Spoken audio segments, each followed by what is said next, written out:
Jack Carter had been driving trucks for over 20 years, and in all that time he'd seen some strange things on the road. But nothing compared to what happened on Route 89, deep in the Arizona desert. It was a cold March night, and Jack was hauling a load of construction equipment from Texas to California. The radio crackled with static, and the highway stretched out before him like an endless black ribbon. He adjusted his cap, took a sip of stale coffee, and kept his eyes on the road. The dispatcher had warned him about this stretch of highway. "Watch out for the lost ones, Jack." He'd chuckled at that. Truckers were full of stories, ghosts, creatures, things lurking in the dark. Jack didn't believe in any of it. Roads were just roads, no matter how many people claimed otherwise. But as the clock ticked past midnight, he started to feel it, the loneliness, the unsettling quiet. His headlights illuminated the cracked asphalt ahead, and on either side of the road the desert stretched into darkness. Not a single car had passed him in over an hour. Then he saw her, a woman standing on the side of the road, waving. Jack slowed down. She looked lost, wearing a pale dress that fluttered in the wind.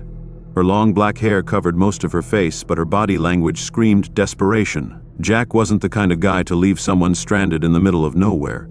He pulled his rig to a stop, leaned over, and rolled down the window. "You okay, miss?" She didn't answer, just stared at him with wide, dark eyes. Jack hesitated.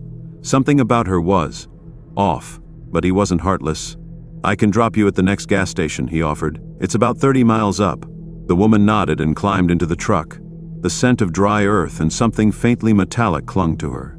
Jack ignored the goosebumps rising on his arms. For a few minutes neither of them spoke.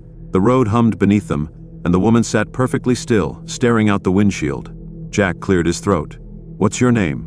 Silence. He glanced at her. Her face was still hidden by her hair, but her hands, pale and slender, clutched at her dress as if she were holding something beneath it. A chill ran down his spine. He kept his focus on the road. "Where are you headed?" he asked, forcing casual conversation. Still, no answer. Jack felt his patience thinning. "Listen, I don't mind giving you a lift, but you gotta say something." The woman finally turned to him.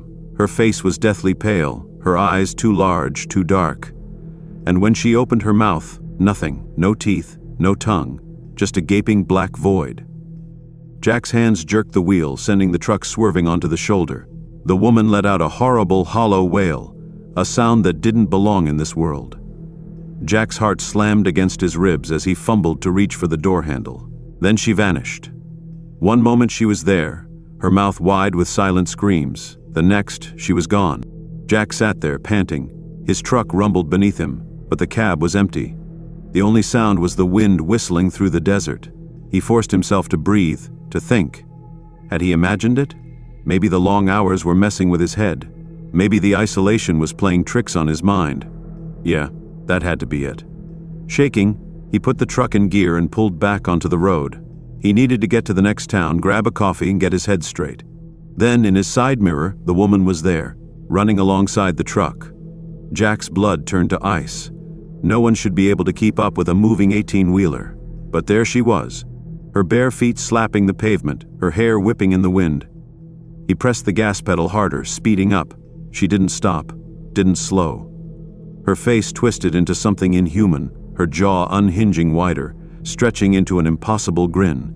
And then, she lunged at the window. Glass shattered as an icy wind filled the cab. Jack screamed, swerving wildly as her clawed fingers scraped at his arm. The truck fishtailed, tires screeching against the asphalt. Jack yanked the wheel, trying to regain control, but his vision blurred. His body felt heavy, like something was pressing down on him. Then, blackness. Jack woke up to the sound of knocking. His eyes fluttered open, and he realized he was still in his truck, parked on the shoulder of Route 89. Sunlight streamed through the windshield. His head throbbed. A state trooper stood outside, tapping on the glass. Jack rolled down the window, his voice hoarse. What happened?"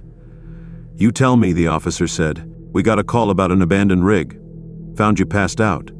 Jack swallowed hard. He looked around. The road was empty. No sign of shattered glass, no footprints, no woman. Maybe it had been a dream. The officer frowned. "You all right, man? You look like you've seen a ghost." Jack forced a weak chuckle. "Yeah." Yeah, just a long night. The officer nodded but hesitated. You're lucky, you know. A lot of guys who stop on this stretch never wake up. Jack stiffened. What do you mean? The trooper adjusted his sunglasses. Lot of weird stories about this road. People seeing a woman in white. Some say she's a ghost. Others say she's something worse. A hunter, looking for souls to take. Jack's stomach twisted. The officer gave him a knowing look. You pick up any hitchhikers last night? Jack hesitated. Then slowly he shook his head. The officer nodded. Good, best to keep it that way. Without another word, the trooper walked back to his car. Jack sat there for a long time, staring at the road ahead. Then, with a shaky breath, he turned the key and drove on, vowing never to stop on Route 89 again. But as he checked his rearview mirror for just a second, he swore he saw her watching him, smiling, waiting. Jack couldn't shake the feeling that something was still with him. Even hours after leaving Route 89, his hands still trembled on the wheel.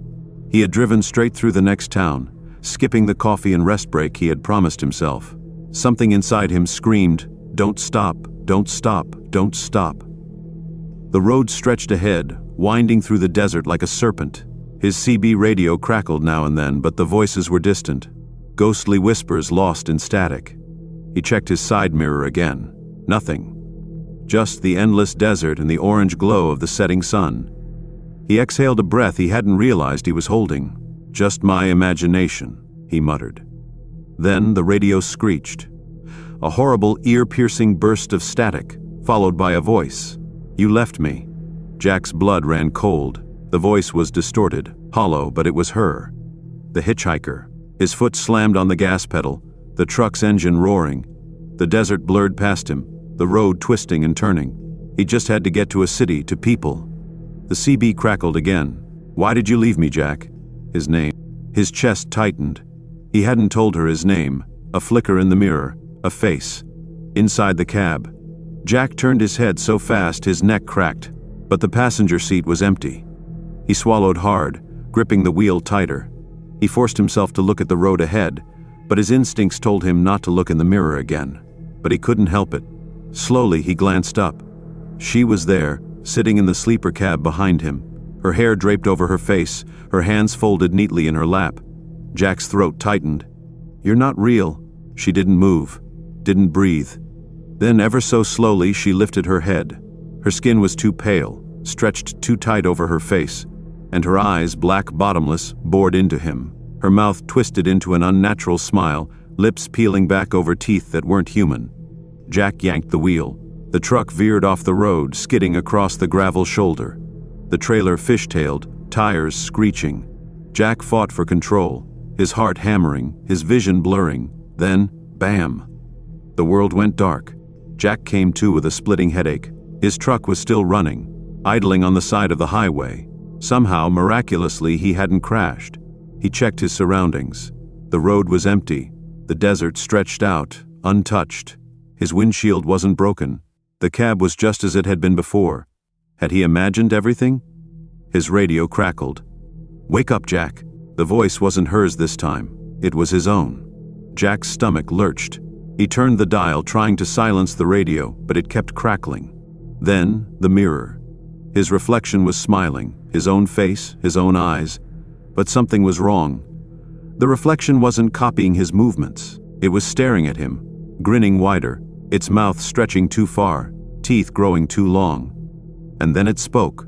You're not the driver anymore. Jack screamed. The last thing he saw before everything faded to black was his reflection stepping out of the mirror. 1 month later, Route 89. A lonely stretch of road where truckers sometimes vanish without a trace. A rig rolled past the empty desert, its engine humming. The driver inside wore a cap pulled low over his eyes, his face mostly hidden in shadow. His hands gripped the wheel just a little too tightly. And in the passenger seat, a woman in a pale dress sat with her hands folded in her lap, smiling, waiting. The haunting of Route 44. It was late into the night when Rick, a seasoned trucker, found himself barreling down the desolate stretch of Route 44. He had been driving for hours, the steady hum of the truck's engine the only sound accompanying him. The road was long, straight, and empty. Rick had driven this route countless times before, yet tonight felt different. The Air seemed thicker, colder, and the darkness felt more oppressive. The only light came from his headlights, which pierced the blackness ahead, revealing a narrow strip of pavement that stretched endlessly into the horizon. It was the kind of night where everything felt eerily still. No other trucks were on the road, and there were no signs of life in the small towns he passed. He had driven through here so many times, but tonight something gnawed at him, a feeling that he couldn't shake. His radio crackled to life, interrupting the silence.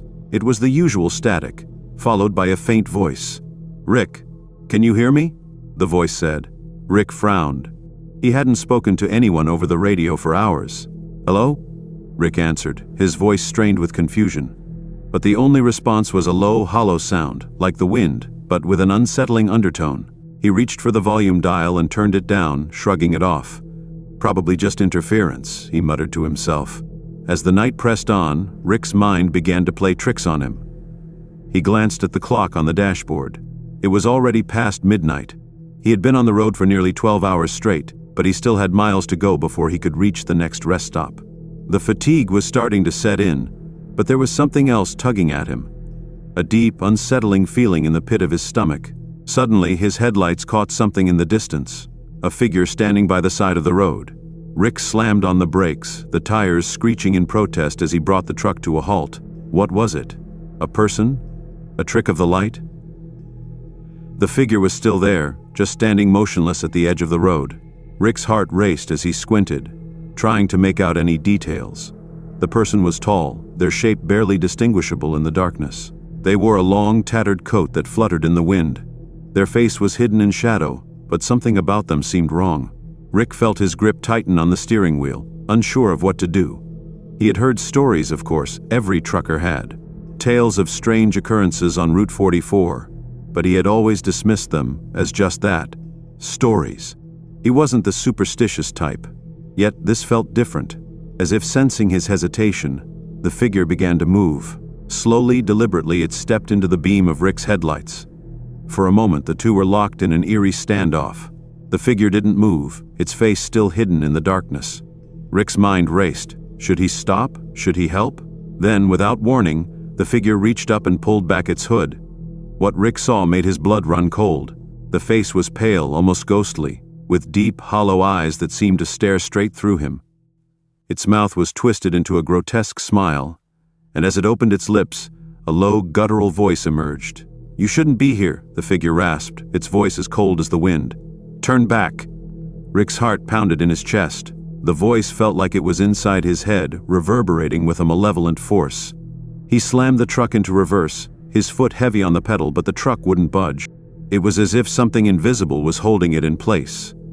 A cold sweat dripped down Rick's back as the figure slowly approached, its movements unnaturally slow, like it was gliding across the pavement. Rick's hands trembled on the wheel, and his thoughts raced. What was happening? Why couldn't he move? The air seemed to thicken, the pressure mounting. His breathing grew shallow, and the temperature inside the truck dropped drastically. He could see his breath in the air now, like fog. Suddenly the figure stopped. It was inches from the truck, its cold, lifeless eyes locked onto Rick's. The trucker could feel the presence of something ancient and malevolent radiating from it. "You've seen me now," the figure whispered, its voice now a hollow echo. "Now, you will never leave." Rick's heart raced as panic gripped him. He slammed his hands onto the horn, but the sound was muffled, distant, as if it were being swallowed by the darkness. The figure took another step forward, and with it, the world around Rick seemed to collapse. The truck's engine sputtered, then cut out completely, leaving nothing but the sound of the wind in the night. It was then that Rick realized the road ahead, the endless stretch of pavement that had always been so familiar, was gone. The truck had stopped in the middle of nowhere, surrounded by nothing but blackness. No stars, no moon, just an endless void. Rick's pulse raced. He had to get out. He had to escape.